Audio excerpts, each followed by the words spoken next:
ideas. I Thank you. was I was watching you all spring, summer, quite a long time, and you're in Italy, and I'm Yeah, like, ooh, so nice. I know. We had such a good time. What a way to be school. Traveling, the best. Yes, that is an excellent way to just learn in general, isn't it? Just It learn really, as we go. I've had so many people ask me, but did you bring the flashcards? Or did you bring their workbooks? Or how do you bring all that stuff, like the curriculum? And I'm like, no. You Yeah, know, the trip is the curriculum, the child. it really is though, isn't it?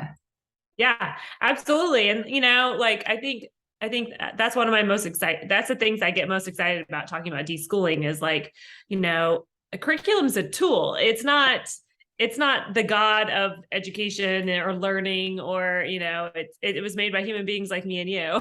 Yeah. And it's there to be a resource, not, a commander. So, So what did your kids learn that you weren't expecting? Or what did um, you learn that you weren't expecting? oh, that's a good one.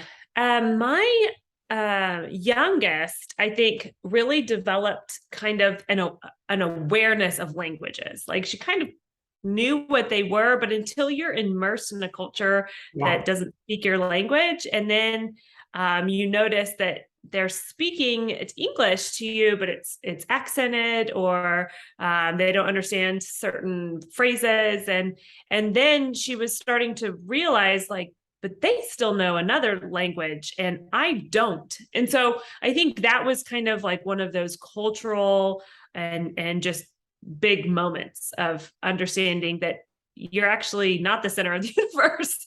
They're, that children kind of you get at some point. So that was a big one for her. That was my 8-year-old.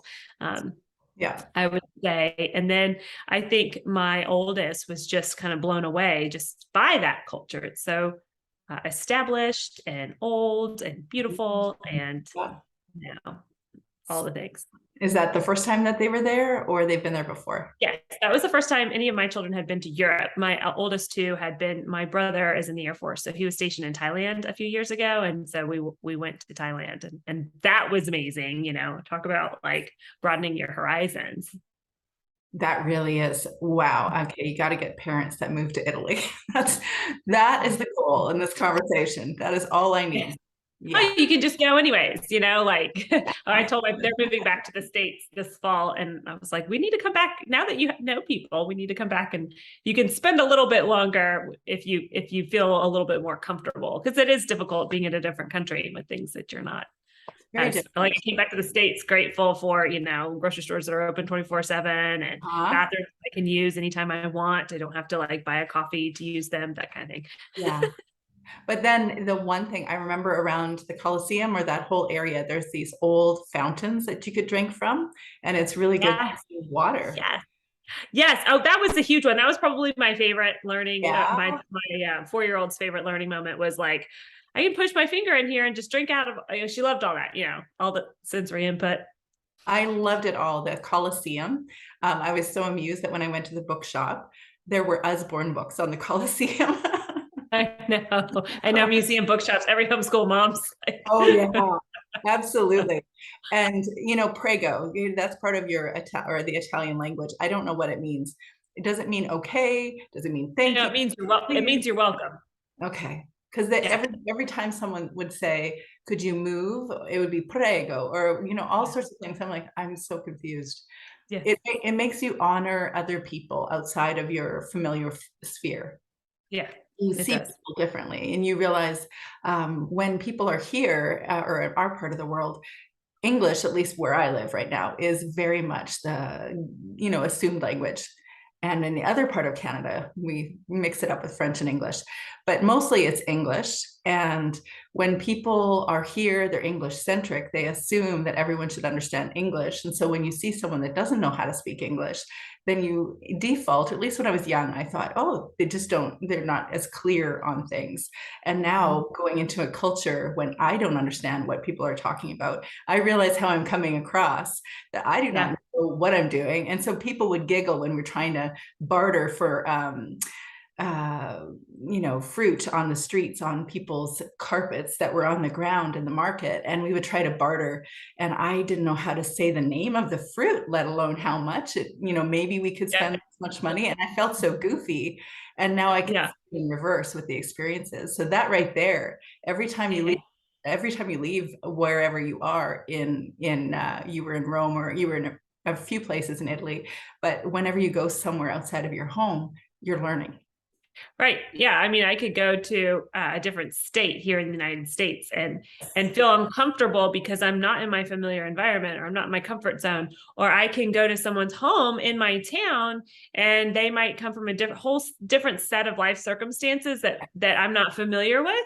And just by being in a different environment, I'm feeling uncomfortable. I'm feeling insecure. I'm wondering if there's some social faux pas I might make. And so, yeah, I think it's really good to stretch us and to just, we just have to be confident. And if we recognize we've made a mistake, or we've made that faux pas, or we said something that, offended someone, and we just own it, because as human beings, we just understand that, and we can see that, you were trying or you weren't trying, and we're still going to give you grace. Everyone is so hospitable, and, yeah. So that's Absolutely. socialization. Coincidentally, we're learning socialization and academics as soon as we leave our home. And it would turn out that the education didn't require curriculum. You didn't have to bring on curriculum into that home. Yeah, Hi, curriculum is. nice to see you. Hi, Holly. Hi. Sorry, I joined so late. I didn't know this was a Zoom call, so welcome. So sorry for interrupting. No, you're not. You can. No, we're just chit-chatting. Okay. So Kelly is from 90-minute school day, and she is, would you say you're an unschooler? Because you're kind of like a classical unschooler.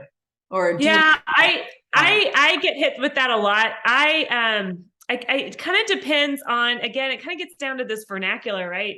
I don't identify myself as an unschooler, because I do feel that if I'm just speaking to your normal person who's not immersed in homeschooling, they would then start to get confused, because I do use some curriculums. I know that you can unschool without curriculums. So I just talk about homeschooling and natural learning, just to keep things like, without getting too nitty gritty, without context. Does that make sense? It absolutely does. It scares people to use that word, is what I found. Yeah, they immediately, I can't talk to you because you've decided something. And so it's not a launch point that I choose to, but yes, I'm very unschooly. Yes. Well, I associate you with Robin Robertson. So then I'm like, you must have like. She's an unschooler. But I'm still kind of like, I think I can speak both languages, because I started off like school at home, and me too. And now I'm all the way over here, and it's almost like this growth process that I think a lot of homeschoolers find themselves on that path. Yes. Mm-hmm. So I was exactly where you are describing, because I was very much classical homeschooler, and every year I was reading Susan Wise Bauer's Well-Trained Mind, trying to incorporate it all. Yes. That was happy making. Yes. Yeah. Yeah. And then I met John Holt and John Taylor Gatto, and my life was changed. Yes. Yeah. Yes. And I think that's, and it is kind of a journey. And I think deschooling is an excellent topic, because I was not familiar with that term until after I'd already deschooled myself. And I was like, oh, there's a word for this. There's a term. Me too. Yeah. In fact, it feels kind of new in the homeschool world to me, but that's maybe because I've been here a while, and there's so many things that people characterize it as, like how to define that. I have this conversation with others as well. Like, okay, let's talk about a working definition of what deschooling is right off the top, because just like the word boundaries, we can all define that differently. So how do you define deschooling? Okay. I would define deschooling as, it's a process, and it's a paradigm shift. So it's taking the point of view of what, before I started homeschooling, what homeschooling is, and how I personally would define it now. And like I just said, I did a lot of school at home. What I was doing originally was very what I think most people expect homeschooling to look like. And then what we're doing now is very different. So it's this process of giving myself permission to leave like the institutionalized mindset of education behind, and reinvent what learning is, and natural learning is, and self-directed learning is, for me and my family. So I think, again, it's that breaking free of society's paradigm of what they say education is, and it was commonly understood, and reclaim for myself and my kids what true learning is. Really beautiful. Yeah, that's how I understand it too. The thing that I've learned over the years, because I went from this, like I said, classical homeschooled version of self-created chaos because nothing was ever happening Created perfectly. chaos is excellent. Yeah. Yeah, or torture, either way. And then I met John Taylor Gatto, John Holt, and a variety of other people I have on the Homeschool Mama reading list. And Robin, much later, and I am listening to Robin and all the people she's interviewing. And then I'm realizing that, okay, there's this entirely different paradigm, and it's called unschooling. And it freaks me out. We don't want to talk about that because it makes it sound like we put the kids like whatever, they can be on a screen their entire lives. You're welcome. Bye. I'll see you when you're 18. Yeah, it sounds permissive, like you're a permissive parent, or you're kind of Yeah. like a free range parent. These kind of like radicalized terms. I shouldn't say radicalized. That makes it sound really even scarier than it is. But Yeah, but that's how people receive it. That is actually. And then I'm like, okay, well then I want to be a tried and true unschooler. And then I realized, no, not that either. Because then my first is like, yeah, great, perfect. Let's never do anything again. So, and then my second in 6 months is bored out of her ever living mind. Like it's just, do we really have to do nothing? Like, can you give me some books? Can we check things off? And can you give me a test? I was asked that. Or can we do grades? Okay. And so then you, yeah, we can. But to my surprise, then it was still not this philosophy or this philosophy or this philosophy. It was, who are the kids right in front of me? Yeah, that's great. I love that. Yeah. Yeah. So tell me, you say we talk about what deschooling is. Let's talk about this concept of intrinsic versus extrinsic motivation. And Holly, you are welcome to jump in or throw questions in the comment section too. Okay, I'm keeping it on mute until I need to talk because I didn't prepare for this Zoom call, but I wanted to jump on so I didn't miss it. But I've got kiddos running in and out of the house, so I'm just gonna keep it on mute until. If you didn't, why are you here? That's the question. Yeah, well, Holly, right off the bat, like, where are you? Just so I know that Teresa's familiar with you, but like, where are you in your homeschooling journey, and like, what brought you to homeschooling, if you don't mind sharing? No, that's fine. It's probably opening a big can of worms right now for me because I was just telling my husband, like, I'm really struggling this year with finding any type of motivation. But as far as along our journey, I'm more of an unschooler. But it's all been very fluid. We've tried just about everything from curriculum to, my girls going to private school, public school. We've done it all, and now we're back to homeschooling again. And so yeah, I think the past 2 years has been a little bit weird with the pandemic and everything, and haven't had a ton of structure, so I'm trying to figure out how that's going to work this year. And usually I feel kind of excited like to start, but this year I'm just really struggling with it. And so, Well, but good. I'm glad you're here. How old are your kids? my oldest is 17, and she's actually going to be taking college courses this fall. So I don't have to worry too much about, we're just kind of shifting directions a little bit. And then my second daughter is 8. So Okay, you've got a good spread there. So you've got elementary school and kind of getting ready to launch or kind of take it to the next level. Yep. It's like raising 2 only children a little bit. Yeah. So. Yeah, I can see that. So you know a little bit about me. I've been homeschooling for 8 years. And I've got a 14-year-old, and I have all girls as well. I have a 14-year-old daughter. I have an 8-year-old daughter, and then I also have a 4-year-old daughter. So I have like, I kind of kind of feel you on that, on having Yeah. somebody that's kind of in their own space. So I've Yep. got Yep. preschooler, got the elementary schooler, and then I have a high schooler. So Mhm. and what you just said about like not being motivated to start school really resonates with me. And I Mhm. think, that's kind of one thing I want to like hit right off the bat is like all of us, no matter where we are in our homeschooling journey, even like feel like even when I'm like a homeschooling grandma, I don't know if I'm not putting that on my kids, but like saying that like I homeschooled your parents, regardless of how they decide to educate you. But I feel like I'll still be kind of like thinking things through and should I do that right? And it's kind of homeschooling is the part of the parenting journey.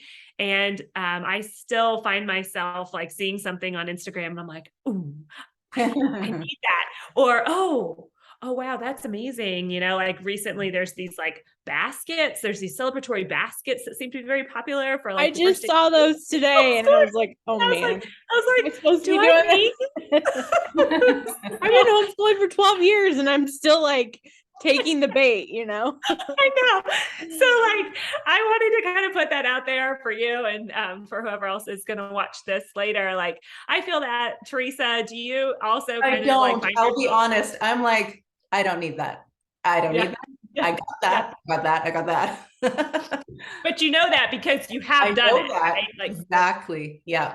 so yeah, I was looking at the baskets and I was just like, oh, that's cool. But then I kind of remembered, well, you didn't do the baskets, but you did something else. And Mhm. it and your kids, like if your kids are going to respond really well to the baskets, that's great. I'm not dogging the baskets, but it's just kind of like we live in a really exciting time where we have so much available to us to like learn from, but then it's just too much too because it's just all of this noise. And to me that's also part of deschooling Yeah. is to kind of like take a moment and push the noise aside so you can kind of refocus on yourself, your family, how we can support our kids and clear out a lot of the noise because again it's breaking away from that societal paradigm. So there's even like societal how to homeschool the right way and how to unschool the right way and Yes. how to start your first day of homeschooling correctly. And so deschooling is all part of releasing yourself for that, and it's giving yourself the permission you need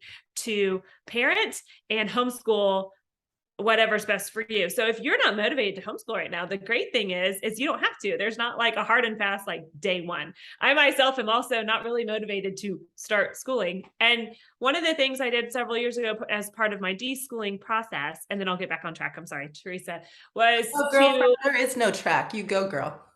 is is to just tell myself we school year round because I fully 100% believe that my children are learning all the time. Yeah. And that kind of released me of the shoulds. I should be starting. I should be, so to whatever degree that is, I think that's also kind of a step in the deschooling process is we are learning all the time.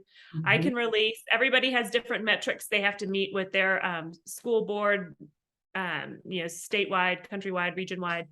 And so we definitely want to make sure we hit those, but we're going to hit those regardless of how we decide to homeschool. It's just about kind of working that backwards.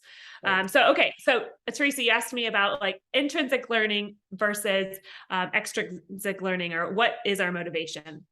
And so how I would define that is when we are internally motivated, intrinsically motivated to learn, we are interested. So like all three of us showed up today. So we are all intrinsically motivated. No one forced us to show up today. We all decided we're going to do this. We're interested in homeschooling. We're interested in our children. We're interested in supporting them. We're all intrinsically motivated in that endeavor. And that comes from deep inside of us. And so at the end of this call, we're going to have some sort of satisfaction that we did that for ourselves. And so that's intrinsic motivation. It comes from the learner. It's curiosity, it's passion, it's love. Mhm. And so extrinsic motivation is what is kind of out there to motivate the individual. So that's when we're like looking at bribing or bartering or some kind of like external. So the school system, we're all familiar with it. There's a teacher and 30 students, so she's going to be an external motivator. She has metrics she has to submit to the school board, and so she's got external motivation on her, even though she may also be intrinsically motivated to want to teach these children. But are the learners intrinsically motivated? Sure. There's going to be a handful of kids that are really excited about what she has to talk about that day. And then the rest of them are going to be there and they're only going to behave because there's some sort of behavior modification plan in place. There's consequences they're aware of, or they're all working towards a reward. So it's like reward or consequences. Those are like the external motivators. And so we kind of all understand that.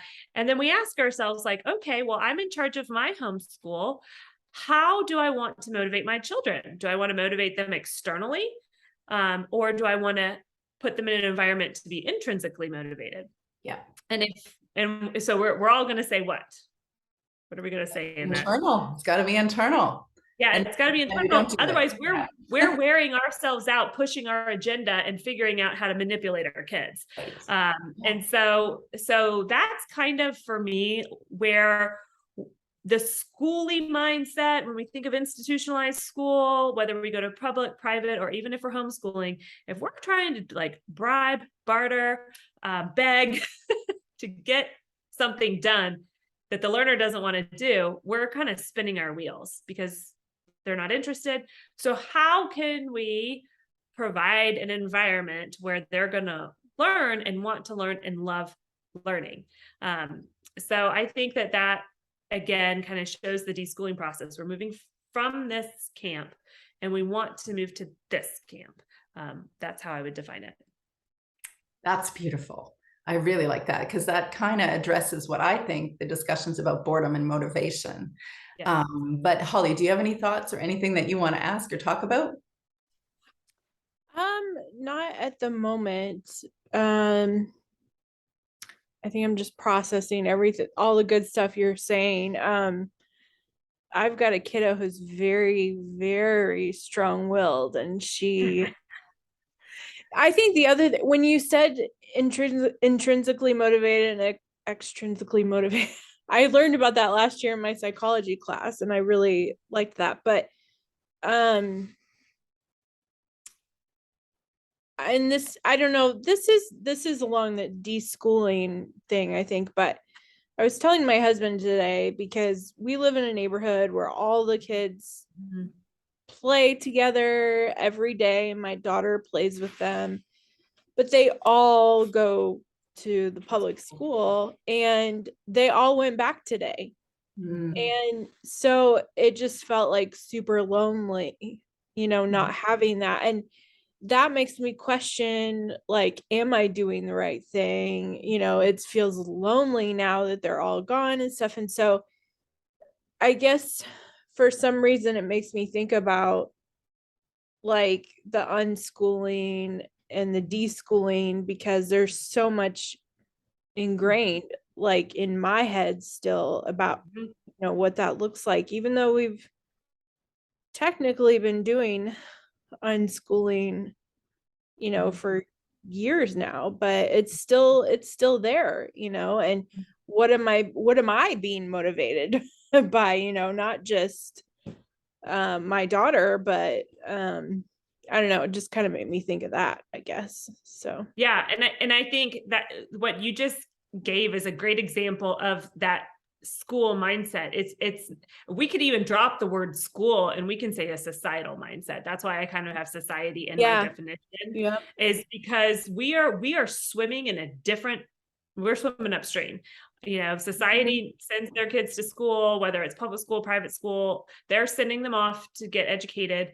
And so when we're doing something different, and it's that human nature, we don't want to be different. We want to assimilate. We want to conform. We don't want to like stand out unless everyone's going to really applaud us for standing out. But society doesn't applaud homeschooling. They're just like, why are you homeschooling? And like, are you sure they're going to be okay? What about socialization? Like, how are they going to get into college? Like all those things that we're all so exhausted from, like, okay, are we really having this conversation? Let me get up. Just rolling my eyes. Yeah. So I'm normalizing like what you're experiencing what your daughter is experiencing, because when her kids get home today, they're going to be talking about their teachers, and they're going to, Yeah. she can't participate, and oh, I'm so excited, and look at my new outfit, and blah blah blah. Right. And so I think that that's part of the deschooling process, is relationship, and not only just strengthening relationship within our family, but it's about finding community and plugging our children in to kind of allow them to build friendships and understand that they're doing something different, and different is okay. And we're not slamming the public schoolers, and we don't want them to slam us, but it is what it is. And we're doing this for our reasons, and it has to be okay. Just like, the family down the street has different rules about, screen time seems to be a popular one about screen time than yours, and kids understand that. So yeah, I think that's a good point. And, finding homeschool community near you is super critical. And if you can't find it, then it's like, build it, which can be kind of an overwhelming, depending on, your personal situation or your personality. It can be overwhelming, but it would be something, I think, to pursue. Do you have like a strong local homeschooling community? There are local homeschooling communities. And we used to be pretty active in them when my oldest daughter was younger. The problem is, and I don't know how to say this without criticizing. What? They're not your jam. Like, it's not. Right. Yeah. You just say they're not your jam, and I get that. Yeah. Used to be, but lots changed, and so it's just not my jam anymore. So that's a big struggle. And so I feel like where I'm going to need to find, at least I feel like I can find maybe connection. I don't know, like, it's hard because I feel like I can find connection, but finding homeschooling families is tricky because of just where we're at right now. And so I'm trying to be vague here, but getting her involved is tricky with homeschoolers in our area. It's just, I get, I'm picking up what you're putting down. There's not a big variety in that. And so you don't have ones that are kind of like going to affirm the way you guys homeschool. They're homeschooling differently, and they all kind of homeschool the same for different reasons. Yes. Right. And they're homeschooling for a different reason. And so that's hard because then they're all plugged in with each other, and that worked for you. And now we need to do something else. And now it doesn't anymore. And like, it's like 99% of the families in our community, are doing it for different reasons. And that's fine, except it's not for us anymore. And so, we've been sort of forced to connect with, families who are more in the public school sector, and so that's kind of where we're at. And so it's kind of a struggle in a sense, because then I don't have a lot of support in person. And so it's not that we can't find activities for our kids to do. It's just it hasn't been in the homeschool community to. Right. Well, and ideally, wouldn't it be great if you could have a homeschool community that kind of reflects your values of why you're homeschooling, kind of your family values, and like how you're homeschooling. And there's not to say that it doesn't exist. Like, sometimes it just takes like one other family. If you can just find that one other family, and then that family might know one other family, and then slowly it builds. So I wouldn't totally discourage you. And I feel you on, it took me several years to find a community that I felt like mimicked my own, because we have a strong homeschooling community around my area as well. However, they homeschool in the way I used to homeschool. And I cannot homeschool that way. That was making me miserable. I was unhappy. I wasn't smiling. I didn't know if I liked my children. Not doing it. And then it's hard to be in a relationship because they want to keep talking about that mode of operation. Right. Great. If that's working for them, that's wonderful. It was not working for me. It wasn't working for Yep. my daughter. Yeah. So then it's like redirecting. And I actually met a girlfriend on a wild and free mama's retreat because I live kind of in West Virginia. And so we were Yeah. just randomly met her, and she lives in my area. And we don't totally align on our family values, but we align on how we want to approach homeschooling. Yeah. And wonderful human being. And she and I just decided, well, we're going to create something new because the other there's a huge homeschool. It has everybody and their brother in that one, but Yeah. it's so big, you can't make connections. Right. And so she and I just decided to list with Wild and Free for a hot second. And then we invited a few other people we knew that were kind of in that camp, but maybe also looking for a way out. Yeah. And they fell out the way they fell out. And then the ones that stayed. And then we just decided to remove ourselves from Wild and Free altogether and run our own operation, which has worked out really great for us. So that's just one way to do it. Another one is just like going on a Facebook group and just being like, I want to start, and then spell it out like an unschooling, however, Right. and just a meetup. We're just going to chit chat and not, we're just going to hang out and just make it consistent to that broader community. And you might have a few people show up that are like, Yeah. Two things that really come up for me is one, I have been taught as a person to truly receive people in my world, no matter what their background is. And I mean that really. And I won't detail I won't share all the details for the sake of we're being recorded. Otherwise I would. But like such different spectrums. I was a very traditional homeschooling environment. It was very Christian, one place that we lived. And now I live in a very unschooled, very hippie. People are pole dancing for their homeschool eclectic their electives. I'm not actually joking. That was not an exaggeration. And like we're like full opposite ends of the spectrum. And not only are the people different than me, and just like travel has taught me, everybody is truly different. Even my husband and I don't see the world the same way. And we probably most closely align out of everybody. And I've actually learned to accept people in as they are, and for the value of creating community, not for creating perfect alignment with me. So that's one thing that I've learned because of homeschooling and traveling. And the other thing is the closer I get to who I am as a person and the more confident I am just to be me, the more I want that for my kids. And then it turns out a lot of the curriculum that is out there is cool and it's beautiful and it's lovely and all that stuff. And it also doesn't really serve my child necessarily. Sometimes it does, but lots of times it doesn't.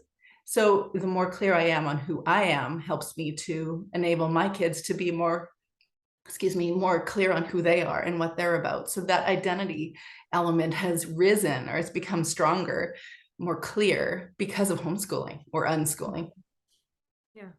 And I think that's good. Julie Bogart said, I think it's really a great statement. It's just really resonated with me. She's like, you can't have true freedom if you don't have dissent.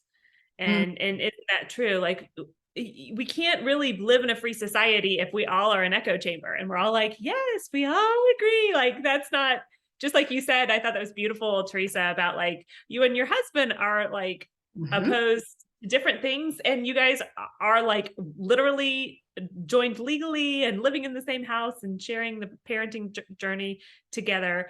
And you're still very different people. And to honor that, to pay respect for that, I think is good. And that's such a good point when you're looking to build community. So yeah, so I think that's a large part, Holly. And then the other thing I thought I would talk about would just be like walking through kind of like the pillars. Like I break out deschooling.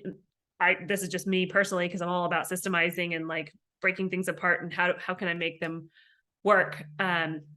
Would be to like just talk about through the 5 pillars of deschooling as I see it, which I kind of present it as breath work. So just like when we're needing to recenter ourselves and we were having anxious thoughts or we're overwhelmed, and one of the things we can do is just like really deep breathing. That's how I look at deschooling. So it's, yeah, it's like, it's just like a deep breath, and it's a detox. You know, sometimes we think about like going on a financial budget, and we're going to like all of a sudden go from running a credit card, we're going to run it to a just cash system for a while, just so we can kind of have more of an awareness on what we're spending our money on. Or yeah, we've all heard of these different things that when we want to make change, we have to kind of like hone in on our what's our goal, what is our intentions, and how can we push change? Because we can want the change, and part of the change process is the first step is awareness. Oh, I have an awareness that something needs to change. I'm not enjoying homeschooling anymore. I'm not motivated. What's going on? Check in with ourselves, and then am I willing to do something different? And sometimes we're not, and that's okay. We're just at that level of the change process. And then we eventually get to a point where we're comfortable, or we're deciding, we're just gonna keep on keeping on, or okay, we're ready to do something different. So that's also again, deschooling is a process away from society, and not stigmatizing society, but that's just kind of like this journey. So I thought, Teresa, if it's okay, can I share a screen? Yeah, go. I just have a little graphic here. You have to enable screen sharing. Good, thanks. I'm always Zoom. But while she's doing that, I'll just talk through. So how I break out deschooling, again, it's like that breath work. It's a big breath. We want to take that cleansing breath. And it's okay. I'll do it here. Here we go. Thank you, Teresa. Okay. So can you see this? Yes. Okay. So this is kind of like the breath. This is the hump, and this is the change process. So if we want to start like the entry point, because I feel like we always need an entry point when we want to do something new, and we kind of have an idea of what it is, and we're always deschooling. Like I'm going to deschool until the day I die. Yes. And I think all three of us, we've all been homeschooling for a while. We've all deschooled, but like whenever I feel any kind of friction between me and one of my kids, or I'm just like not motivated, then I know I needed to have some deschooling to kind of dig into more intentionally. So the way that I kind of break this up is the first step is relational. And so that's getting back to, I think we could sit down and we could pull all the reasons why we homeschool, but since it's recorded, that's kind of personal. We kind of think about, why am I homeschooling? And I don't mind sharing because I share this publicly, but my number one reason for homeschooling is attachment. We started homeschooling my oldest because she was my foster child. And then we knew we were going to adopt her. So I needed to build that attachment that we'd missed out on for a really long time. She was 6 when she came into our home. So, but even if she was my biological child, a lot of us decide to homeschool because we want to keep that attachment and we want to spend more time with our kids. So relational, everybody, wherever they are in their why, has relationship as one. So that's a good entry point into deschooling. And when we think about relationships, we really want to be thinking about unplugging from individualized activities for a season, if we kind of want to kind of propel ourselves into a more intensive deschooling. So this might look like maybe you're just run yourself ragged. It's been a busy summer. We've all kind of been going in different directions, or you've had too much together time, but like thinking about relationships, what's our goal? Where am I feeling like things are getting rough between me and my child? Your spouse, what's going on? We need time to reconnect. So that's kind of the priority, to go through the relationships, and then make time for them. So it's like, okay, whatever feels achievable. Maybe it's having more family dinners, or maybe it's just instead of the family movie, maybe once a month we'll have a game night, or fill in the blanks. So prioritizing relationships within our family, but then also we talked about community earlier, and then it's also our relationship with ourselves. Like, how are we doing? What's going on with us, and how am I feeling, and checking in. Am I feeling if ever I get I'm making excuses for myself, or I'm I'm having the shoulds, a case of the shoulds, like, oh, I should be doing this. Oh, I should be doing this. Oh, I can't get it together. Why can't I do this? I need to kind of take some time with myself because I'm not being forgiving of my limitations. I'm having those difficult things. So that's kind of relationship. So we start there because that's normally wrapped up in our why. And normally when we're not happy, it kind of goes back to relationships. So relationships is a huge pillar of deschooling. And then once we kind of push into, and we take it one bite at a time, I'm going to work on relationships for a little while, and school doesn't matter. My relationships do. And then we can add time into it. And sometimes these can be happening at the same time, depending on where you are. But time looks like, usually we get overwhelmed because we've said yes to too many good things, and we haven't said, and we all know this, and we haven't said no.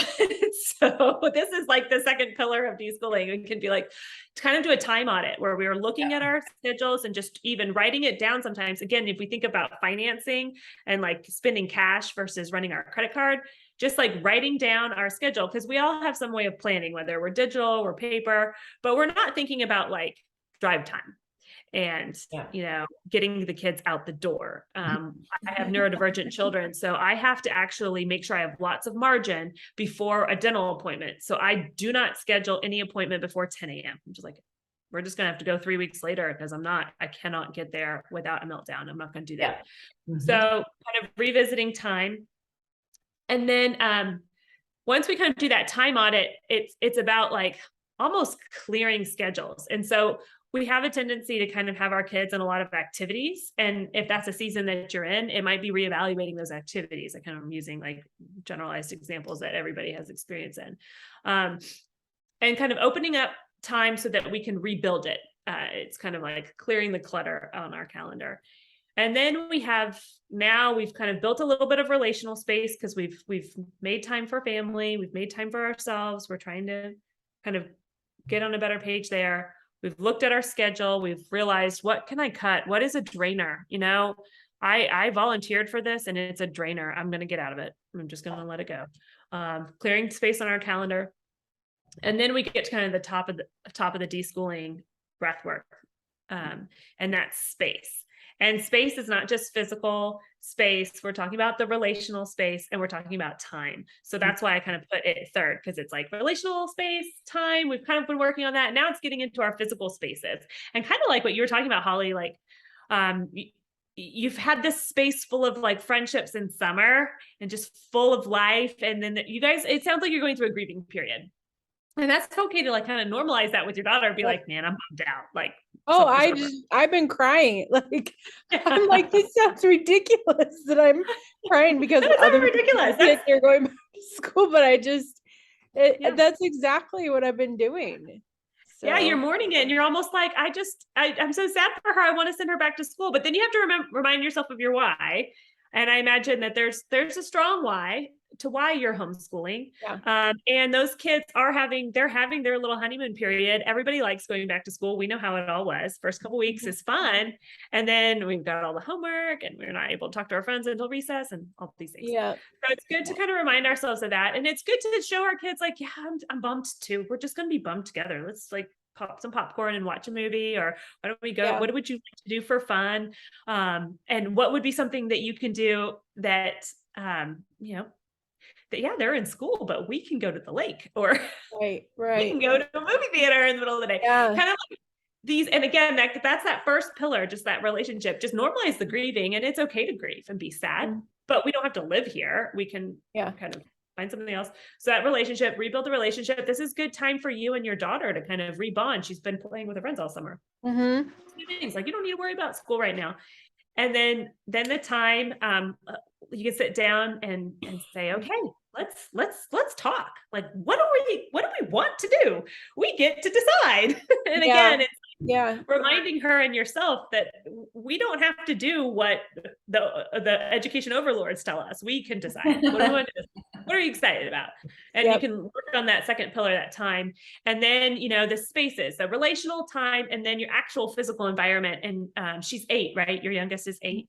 Yep. So she's probably fairly self-sufficient and things, but it's like, let's create some new spaces. Like, let's go get some new supplies, or how about would you like a cart? Something like, how can we put a spatial stimulus that's in the landscape of learning in your home.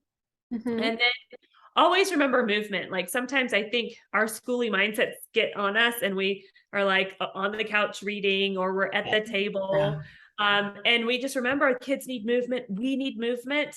When you're outside and you're just on a walk and you come inside, you have a brilliant idea. It's because your body was moving, you Yeah. know? And so having that movement, allowing the movement inside the house, outside the house.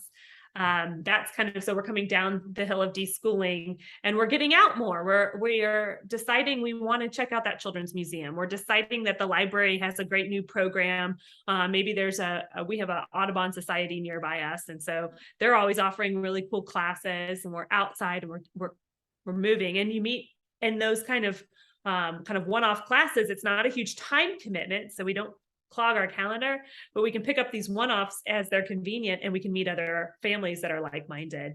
And then the last thing is rest. So this is kind of the end of the deschooling process, or it could be the beginning. Like, I'm not saying that you have to move through it this way. This is just kind of a suggested, but these pillars you want in your deschooling process. Am I getting enough rest? Am I prioritizing time away from my children? Because that's another kind of trap we all fall into, where we're just around them all the time and we're all on each other's nerves. And so like having that time of day where it's like, I'm going to go do my thing. In my house, we call it quiet time. Like I read, I work, I take a shower, you know, I'm doing my own thing. And I'm like, I'll let you know when quiet time is over. And ours typically lasts 2 hours and we build up to that. Because my 8-year-old is very like extroverted and super always right there, and she's lovely, but I need a break because it's constant and I can't think through something because she's always just peppering me and, you know, doing her awesome 8-year-old, you know. So I need the break. I'm better able to be cheerful and happy, and I feel more like myself when I've had that break. And then I have time in the morning too, where it's like I'm there, but she just knows like I'm sitting, I'm reading, or I'm doing something. And so before breakfast, she can come say good morning. She can chat a little bit, and then I'll just remind her like, this is my time. I'm doing this, and I just kind of lay down that boundary. So just kind of making sure you have rest time, and then just that's kind of everything I've ever heard anyone read. These are all incorporated in the conversation around deschooling. It's just I kind of love like, that. That is really good. Yeah.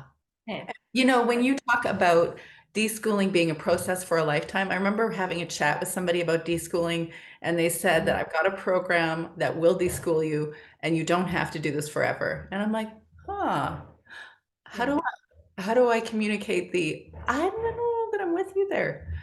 Yeah, because I think it's a process forever. We're in the tea, like we're steeped in the tea. The tea is our culture, and we're trying to be dry. We're trying to be a dry tea bag in our tea, and it's I don't want to be a dry tea bag. yeah, this is our goal, is to be dry tea bags. This is what we'll take away from this. And it's really tricky to do, and it'll be a lifetime process of coming away from schooled mindsets, or like you said, societal mindsets about how kids learn, what kids need, all the stuff. And yeah, I like that a lot. Well, it's seasonal too. Like I think we all kind of notice, and maybe that's the reason for the baskets we were talking about earlier. It's like, Yeah. here's your delightful special moment so you don't feel like you're missing out, because none of us want to feel like we're missing out. But we're also doing our kids a disservice if we're constantly helping them avoid pain. Yeah. You know, pain is something that happens. We have Yeah. to learn how to move through it. Someone is always going to have something better than us. Someone is always going to have less than, and it's fluid. Like, you know, today was a sad day. The kids left and it's lonely, and that's okay. We can just sit with that and be bummed out together and just be like, you know what, but I'm really looking forward to spending some time with you. And, you know, what do you want to do? Yeah. And kind of talking through that, especially as they get older, because at 8, you're able to kind of have some ideas. And it's this time to kind of be able to direct their learning, especially as unschoolers. It's having these conversations. Like I haven't had my conversations with my kids yet, because I'm like, well, September-ish seems good to like reboot our year. But like last year, I have this, you know, I asked my kids to, I'm like, we're 4-part human beings. We have we have to take care of ourselves physically. We have to take care of ourselves intellectually. We have to take care of ourselves emotionally, and we have to take care of ourselves spiritually, whatever that looks like for you. And so what are our goals in that department? Like, and then I write my own down, like, I want to grow in this area, or I'm interested in this. And like my oldest, she was in 8th grade last year, and she was very heavy on the intellectual. She had like she filled up her whole box. And then she was kind of light in these other areas. So I was just like, okay, well, this is a lot. We're going to get through some of that, but that's a lot. You can do as much as you want in your own time, but like, we also have other people in the family to consider. But I want to see what else you can come up with over here. And again, it's just that good self-assessment where we can kind of, but what my 8-year-old, one of her things was rock climbing, and we didn't get around to it. Like, we didn't get the rock climbing. So she's still interested in that, I know. So that's something that's more on me, and we don't have to do it all. It's, we're in this for the long haul. So how do you create those boundaries with your 8-year-old? Like, what do you do in order to build up that quiet time? Oh, that's a good one. So, she just kind of like flew into it because we've been doing this for years. It was my oldest that I had to kind of get with the program. And then, once you get one in line, kind of all think that this is normal. For me, I started off with her because she was, when we had kind of a quiet time, but it was only an hour. And I listened to a podcast one time, and this lady was like, I do a 2-hour quiet time. I was like, she just gave me permission to do 2 hours. You never get something done the first time. And so what I did is, I just said, and I make it really fun. Like, I don't want this to be viewed as like drudgery.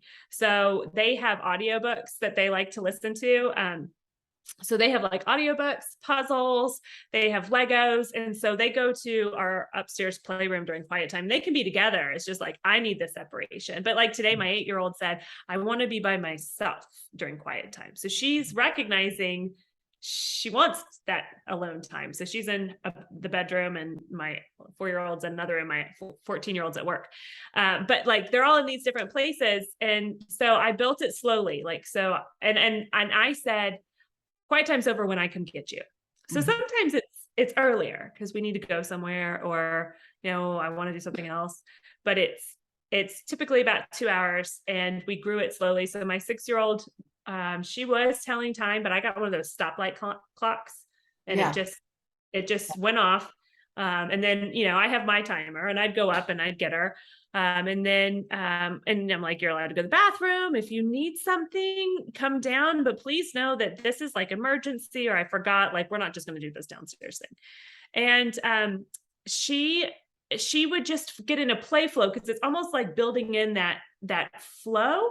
And now it's naturally after we eat lunch. So now we eat lunch, and they just wander upstairs, and like, we're not even starting quiet time, and they're just upstairs because they know it's their time of day that, they're pursuing their kind of personal projects. So like, my 14-year-old's a big crafter, so she's always crafting or she's reading.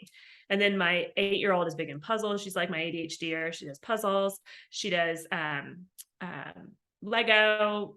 She's got like her little video games she'll play. She'll listen to audiobooks. She normally has like 3 things going at once. Coloring, they've got all the things that they need in that room. So they just kind of like, it's like arts and crafts. Go there. Yeah. So what would you say your mindsets, like, can you share a few of the mindsets that you have actually deschooled, or that you have shifted away? Yeah. So I don't teach my kids how to read. My oldest one, yes. And she was in kindergarten. Pretty radical right there. Yeah. That's pretty radical. I don't teach them to read. I don't really teach math. I do have a math curriculum. And I invite them to participate with it. So it's kind of like, so there's that. So they have boxes where their reading, writing, and arithmetic stuff lives. So I'll like toss a book in there, or I invite them, but they read, they all independently read. My 4-year-old doesn't read words yet, but she reads pictures. We go to the library all the time. So I'll be like, hey, you going to do this math book? And they'll just be like, oh yeah. And like, they'll binge it. They'll sit down, and then they get in these flows. So I think one thing that happens, and I don't know, Holly, if you've experienced this, but like when we don't have so much on our schedule, time is very fluid with kids, and they'll just kind of like fall down a rabbit hole. Like my oldest, she asked me for a different math curriculum. She's like, "Can I do Life of Fred? Somebody was telling me that they have it for older kids." So I was like, "Well, I guess look at the library, and if they don't have it, I'll buy it for you."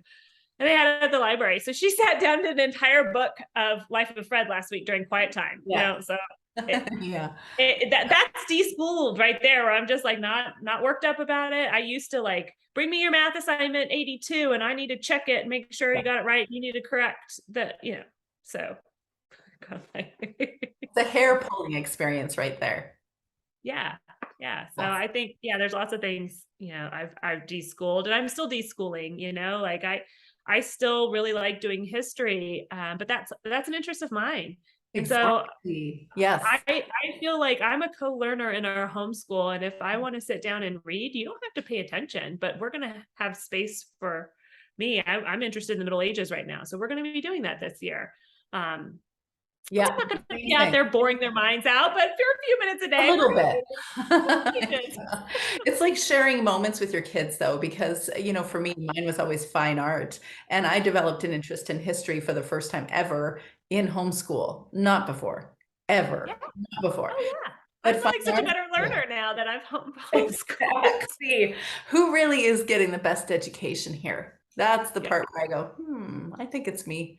It always has been me. Even though I think I've like circumvented a lot of midlife crises for my kids, because they don't have to be 65 to figure out what they want to do right now, or if their life is meaningful. It is because they're doing something meaningful right now.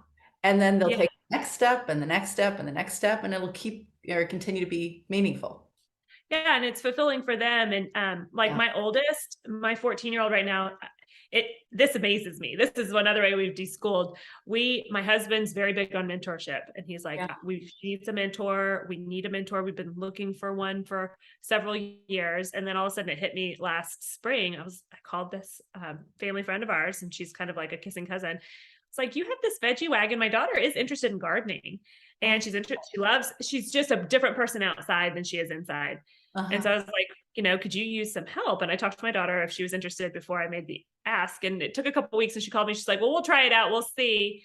And they both love it. So she's become this great help to this friend of ours.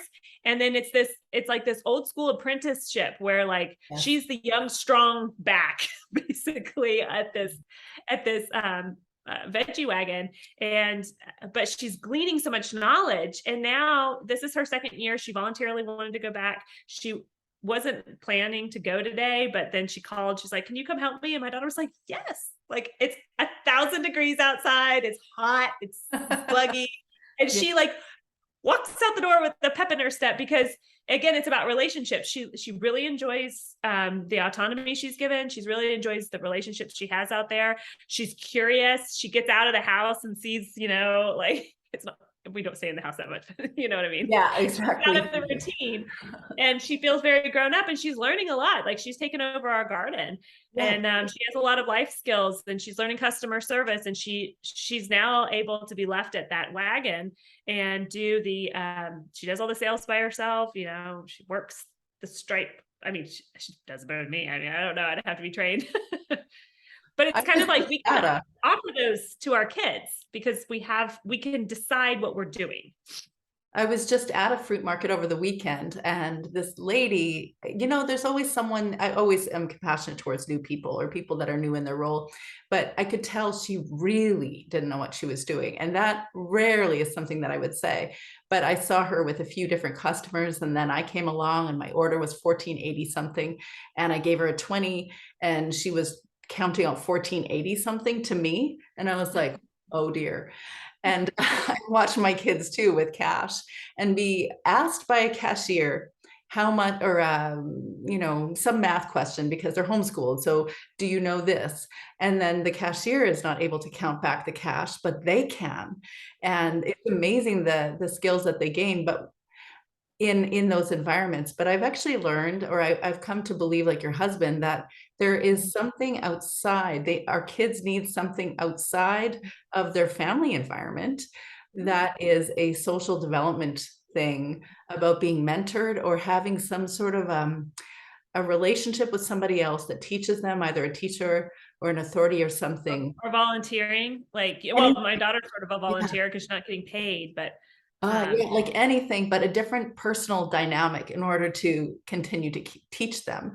And so that's a socialization concept, but it's building community, and it's also enabling your child to listen to another authority or maybe just a guide. well, they're affirming, like, you know, and this is where society is great. Like, there's just societal values. Like, Yeah. if you get a job anywhere, they're gonna want you to be honest. They're gonna want you to treat the customers with respect.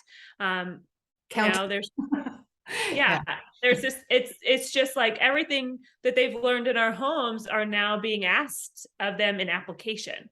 Mhm. So, and we all know our kids are so much better when they're with other people than they are with us. So gives them that, and then it gives them like a different way of being affirmed. You know, we can Yes. kind of, we love our families, but we can be the worst to our families, and we all do that, you know. And Yes. and it gives us the break. And so my 8-year-old is very excited about, like, when can I work at the wagon? Yeah. I don't know if she will or not, but you know, Yeah. she's very interested in this whole concept of being outside. And she you know, when the kids go, well, we don't go back yet. They go back in 2 weeks, but when they do, she's going to have that same thing that your 8-year-old is having, like, well, now what? Mm. So, and each year that is hard. And it, you know, and she hears about, they get on a bus, they get on that yellow bus. It's very exciting. And I'm like, well, we can go on a bus ride. Our SUV is white. It's a white bus. And then I'm like, what am I saying? I'm just going to be sitting down next to you, and we'll be sad together, and then we'll figure out something else to do. Yeah, exactly. So how do you know that you need to deschool? What are the things that you would see? Okay, that's a great question. So for me, it's always about, like, when you hit that friction, right? We all have hard days. We have hard moments in every day. I'm not talking about that. I'm talking about, like, it is now becoming a pattern. It's the same thing. It's always math, right? Oh no, I don't want to do math. And your child's like, please. Okay, you need deschool. Maybe you don't need to do, like, pull back from everything, but maybe you need to start re-looking at math. Or, you know, anytime that, you know, homeschooling is just a drag, and it's affecting your relationships, you definitely need to deschool.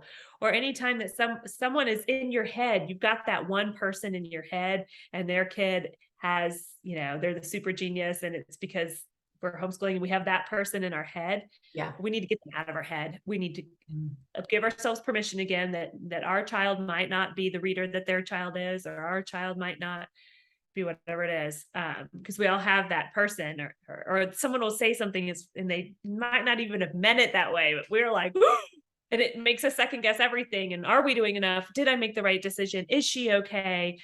And so when we have those fearful thoughts, anytime we kind of get fear or friction, we need to deschool, maybe in a small area, or kind of do a big kind of overhaul. I think deschooling is a process lifelong, but you can take, like, you know, just with, like, any kind of form of health. Like, if I want to take good care of myself, I will need to take my vitamins and drink more water. You know, and if, you know, like my dad, he just recently had some health issues, and so he had to change everything. And so that's different than just kind of having a lifestyle of drinking water and taking your vitamins. He did a deeper dive. So I think deschooling is kind of like that. So you do deep dives with other homeschool moms. So where do you offer that? Or are you offering that soon?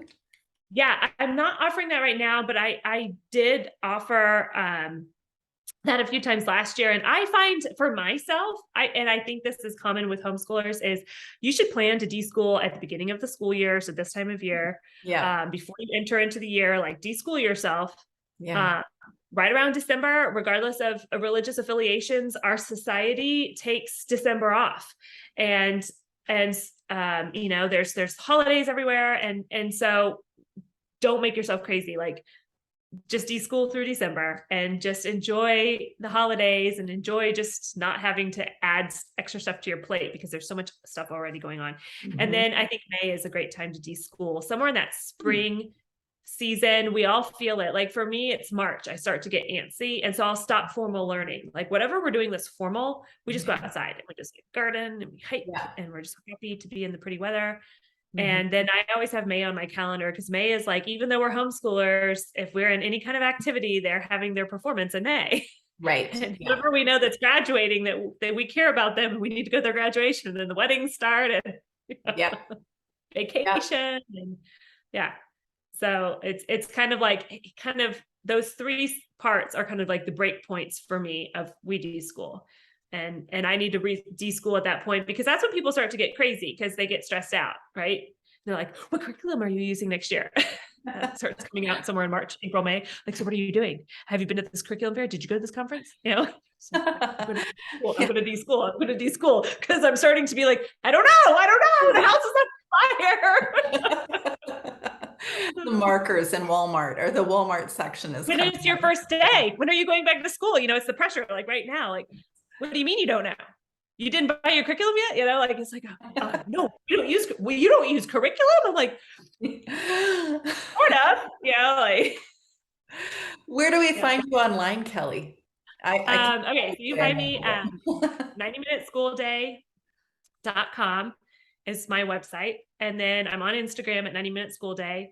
And then I'm also on Clubhouse. So they didn't give me enough characters. So I'm 90min, MIN, school day. And that's just audio chat like this. It's just not on Zoom. It's just audio chat and community every Monday. So we talk about all kinds of things homeschooling.